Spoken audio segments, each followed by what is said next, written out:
संस्कृत के अव्यय उपसर्ग। ठीक है, एक तो थे संस्कृत के उपसर्ग, अब ये है संस्कृत के अव्यय उपसर्ग जो हिंदी में प्रचलित हो गए हैं। तो देखिए कौन कौन से हैं वो।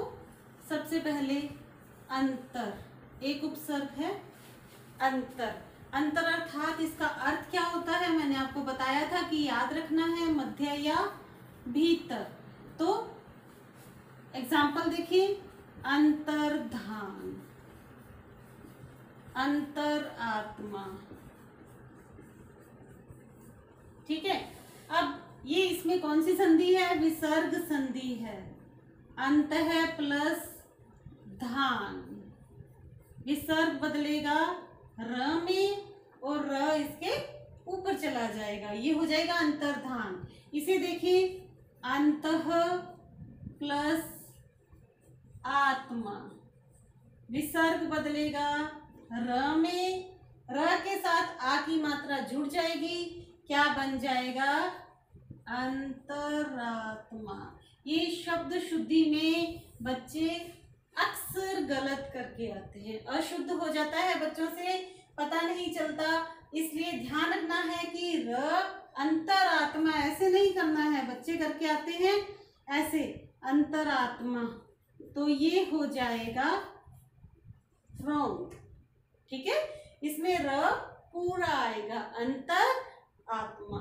अब देखें आगे, आगे चलें, पुनर या पुनः। ठीक है, इसका अर्थ क्या होता है, फिर इसका अर्थ होता है फिर। तो देखिए एग्जाम्पल देखिए, पुनर्जन्म, पुनः जन्म अर्थात दोबारा या फिर से जन्म। पुनर्विवाह, फिर से विवाह। इस तरह से बहुत सारे एग्जाम्पल हो जाएंगे। पूर्वानुमान पुनरागमन, पुनरागमन भी देखें, पुनः प्लस आगमन क्या बन जाएगा, पुनरागमन, यानी कि फिर से आगमन। आ गया समझ में। और देखें,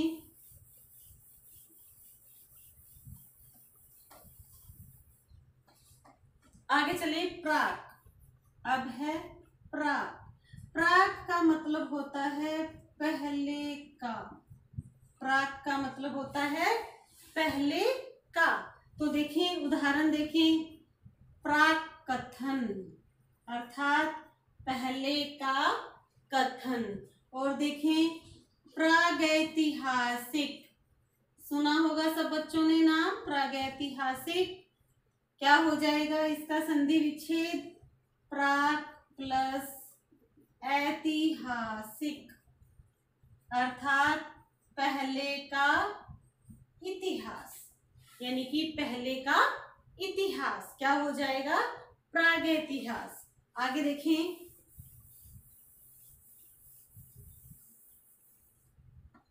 पुरस, पुरस पुर है प्लस कार, क्या हो जाएगा, पुरस्कार। पुर है प्लस कृत, क्या हो जाएगा, पुरस्कृत। आ गया समझ में। ये सब क्या है, संस्कृत के अव्यय उपसर्ग हैं। एक और देखें, पूर्व। पूर्व का मतलब होता है पहले। ठीक है, इसमें देखें, पूर्वाग्रह, पूर्वागमन, ठीक है, पूर्व जन्म। ठीक है, आ गया समझ में। आगे चलें, एक और देखें, तत्, तत् अवसर। तत् मतलब उसके या उसमें। ठीक है, तत् का मतलब क्या होता है, उसके या उसमें। तो देखें, तल्लीन क्या हो जाएगा, तत् प्लस लीन क्या हो जाएगा, तल्लीन, यानी कि उसमें लीन, उसमें लीन। ठीक है, चले एक और देखें, सत, सत उपसर्ग, सद्भावना। सत का मतलब क्या होता है? अच्छा, यानी कि अच्छी है जो भावना। सज्जन, सत प्लस जन क्या हो जाएगा? अच्छा है जो जन। सद्भावना, सज्जन, सत्कर्म, सद्गति, ये सब किसके अंदर आ जाएंगे? संस्कृत के अव्यय उपसर्ग के अंतर्गत आ जाएंगे। चलें आगे चले, अब करेंगे अपने विदेशी उपसर्ग। क्या हो जाएंगे? विदेशी उपसर्ग। हमारी हिंदी जो भाषा है वो बहुत ही उदार भाषा है। बहुत सारे अन्य देशों के भी शब्द जो हैं वो हमारी हिंदी के अंदर आकर समा गए हैं। तो इनके भी कुछ एक उपसर्ग हैं, चले देखें। सबसे पहले देखें बे उपसर्ग। बे का अर्थ क्या होता है? बिना या रहित, बिना या रहित। देखें बेवफा, वफा के बिना। बेघर, घर के बिना। ठीक है, इस तरह से बहुत सारे सिंपल हैं बिल्कुल। बेनजीर, एक इसमें और देखिए, बेनजीर। इसका अर्थ क्या होता है? इसका अर्थ होता है नजीर। नजीर का अर्थ क्या होता है? उदाहरण। नजीर का अर्थ क्या होता है? उदाहरण। और बेनजीर बिना उदाहरण के, यानी कि जिसकी कोई भी मिसाल ना हो। ठीक है, कि अपने देखते हैं कि कोई आश्चर्यजनक वस्तु कुछ हमने देख ली तो हमारे मुख से क्या निकलेगा? बेनजीर, अर्थात जिसका इसका तो कोई दूसरा उदाहरण ही नहीं है। आ गया समझ में? तो इनका अर्थ यदि हमें पता रहेगा तो इनको समझने में मुश्किल नहीं होगी। अगला देखें, दर। दर का अर्थ क्या होता है? में। दर का अर्थ क्या होता है? में। देखिए ना, म्यान जिसके अंदर तलवार रखते हैं वो होगा म्यान। ठीक है, अब यहाँ पर म्यान का अर्थ है बीच में। ठीक है, यहाँ अर्थ है बीच और दर का अर्थ क्या है? में। तो इसका अर्थ क्या हो जाएगा?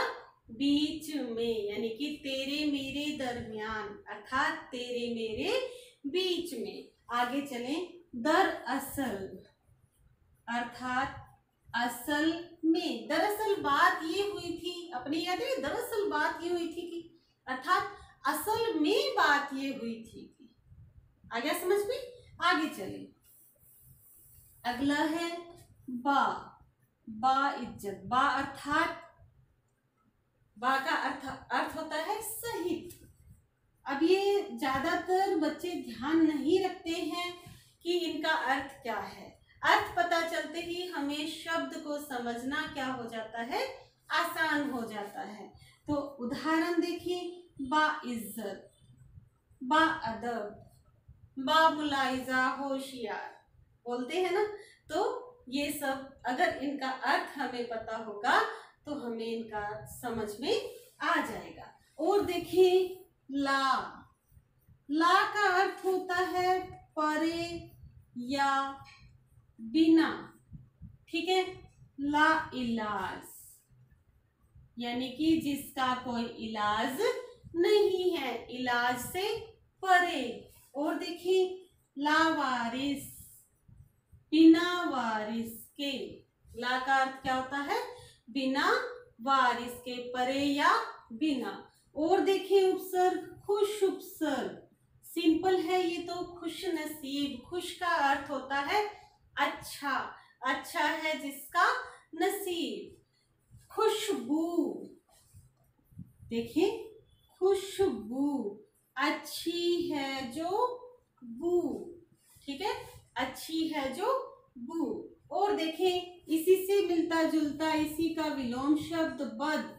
बद उपसर्ग है, बुरी है जो बू। बद का अर्थ क्या होता है? बुरा। बुरी है जो बू। एक और एग्जाम्पल देखें, एक और उपसर्ग देखें, सर। सर उपसर्ग। अब सर तो इंग्लिश का शब्द है, कई बार मात खा जाते हैं कि ये क्या उपसर्ग होगा, ये उपसर्ग नहीं हो सकता, जबकि आप आराम से इसे कर सकते हैं। सर का अर्थ होता है मुख्य या बड़ा, ठीक है, मुख्य या बड़ा या प्रधान, प्रधान, ठीक है। सरपंच, पंचों का प्रधान, सरदार, दारों का प्रधान, ठीक है। सरताज, सभी ताजों में प्रधान। आ गया समझ में? आगे चलें। एक और उपसर्ग है बेश। बेश का अर्थ क्या होता है?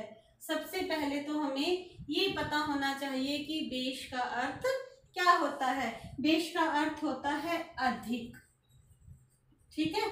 अब अपने आप ही समझ में आ गया। एक इससे शब्द बनेगा बेश कीमती, अर्थात जिसकी कीमत अधिक हो। क्या हो जाएगा? बेश कीमती। इसका इसमें उपसर्ग कौन सा लगा होगा? कीमती में बेश उपसर्ग लगा हुआ है। और भी देखें, जैसे हेड, हेड भी एक विदेशी उपसर्ग है। Head master, head office. और देखें जैसे डिप्टी, डिप्टी भी एक उपसर्ग है। डिप्टी कलेक्टर, इस तरह से बहुत सारे उपसर्ग हैं इनका। डिप्टी का अर्थ क्या हुआ? एक हुआ डिप्टी कलेक्टर, अर्थात इसका ये भी बहुत सारे उपसर्ग हैं ऐसे जो हमारे अन्य देशों से हमारी हिंदी में आकर समा गए। आ गया सबको समझ में? चलें आगे। अब करेंगे हिंदी के उपसर्ग। हिंदी के उपसर्ग।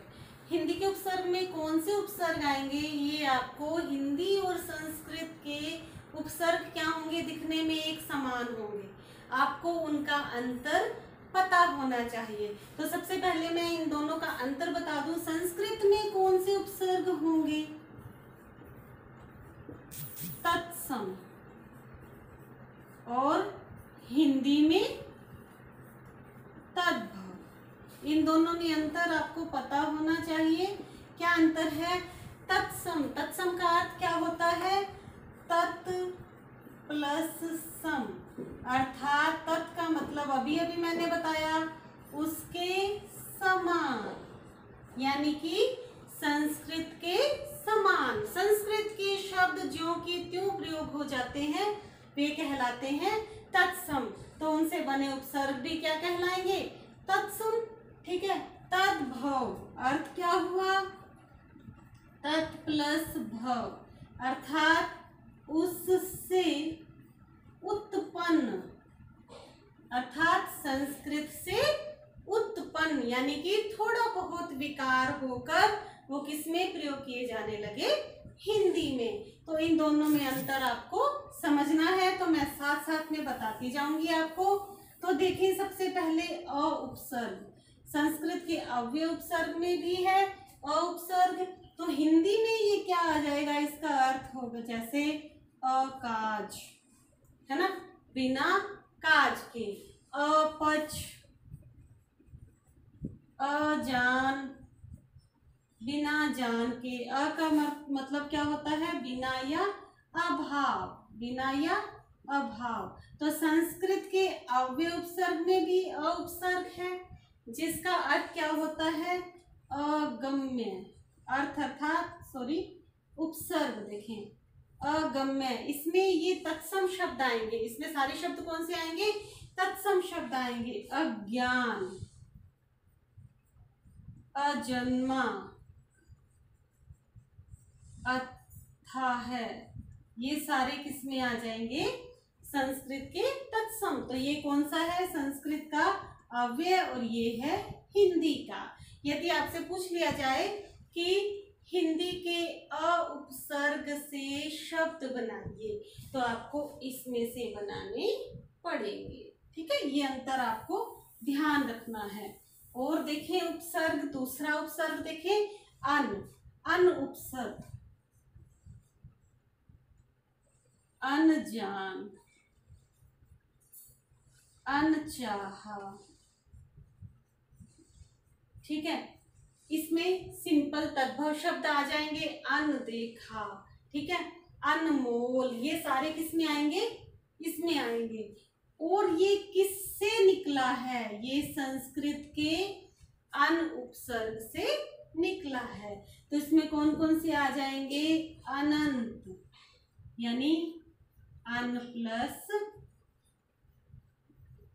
अंत, अन प्लस अंत, अनादि, अन प्लस आदि, अनिष्ट, अन प्लस निष्ठ, ये सारे किस में आ जाएंगे, इसी के अंतर्गत आ जाएंगे।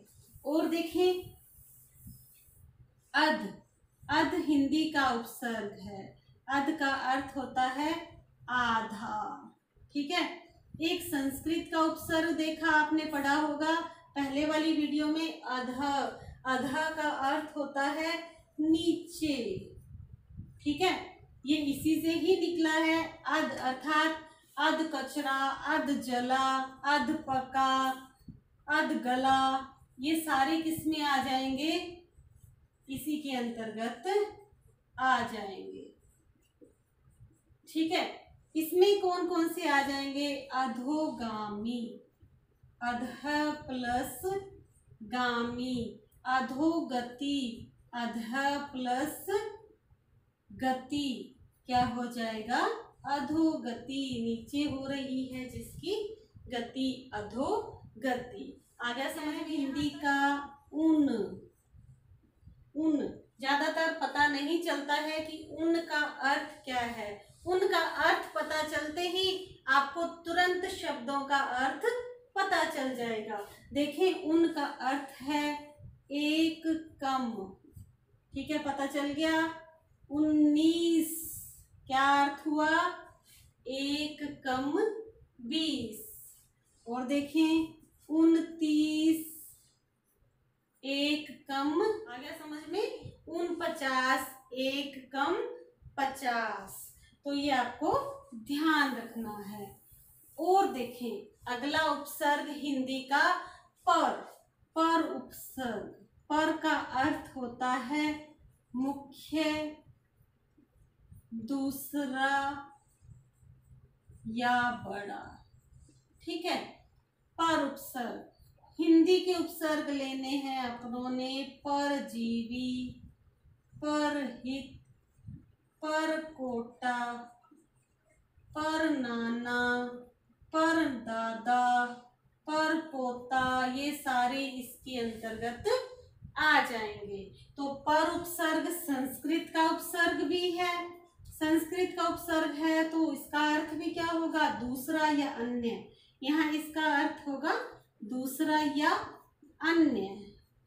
इसके उदाहरण कौन से होंगे, परोपकार, ठीक है, पराधीन, ये संस्कृत के हो जाएंगे। पर प्लस उपकार, पर प्लस अधीन। आ गया यहां तक समझ में। चले आगे। एक उपसर्ग है नी, जो किससे निकला है, संस्कृत के निहि उपसर्ग से निकला है। तो पहले हिंदी का उपसर्ग देखें, नीडर, निकम्मा, निठल्ला, ठीक है, ये सारे बिना ठाला, ठाला मतलब खाली बैठे रहना, ठीक है। निकम्मा बिना काम का, नी का अर्थ ही क्या होता है, बिना, ठीक है, बिना डर के। तो यहाँ पर क्या हो जाएगा, निहि, ये है संस्कृत का, निसंदेह, निसंकोच, निस्वार्थ, ये हो जाएंगे संस्कृत के उपसर्ग और ये हो जाएंगे हिंदी के उपसर्ग। और देखिए अंतर साथ साथ में समझ आ रहा है आप सबको। सम उपसर्ग, जो संस्कृत के सम उपसर्ग से निकला है, ठीक है, इसका अर्थ होता है अच्छी तरह या पूर्ण, इसका अर्थ होता है समान, ठीक है, इसका अर्थ क्या होता है, समान। देखें समकोण, समतल, ये ऐसे शब्द किस में आ जाएंगे? हिंदी के उपसर्ग में आ जाएंगे। समकक्ष, ठीक है, ये किस में आ जाएंगे? हिंदी में। इसका संस्कृत में मैंने करवा भी दिए। संविधान, संसार, संदेश, ये सारे किसके अंतर्गत आ जाएंगे? संस्कृत के उपसर्गों के अंतर्गत आ जाएंगे। यहाँ तक आप सबको समझ में आ गया? आज अपने उपसर्ग यहीं खत्म होते हैं। अपने अगले टॉपिक में मिलेंगे प्रत्यय के साथ। बने रहिए, जुड़े रहिए मेरे साथ। Thank you.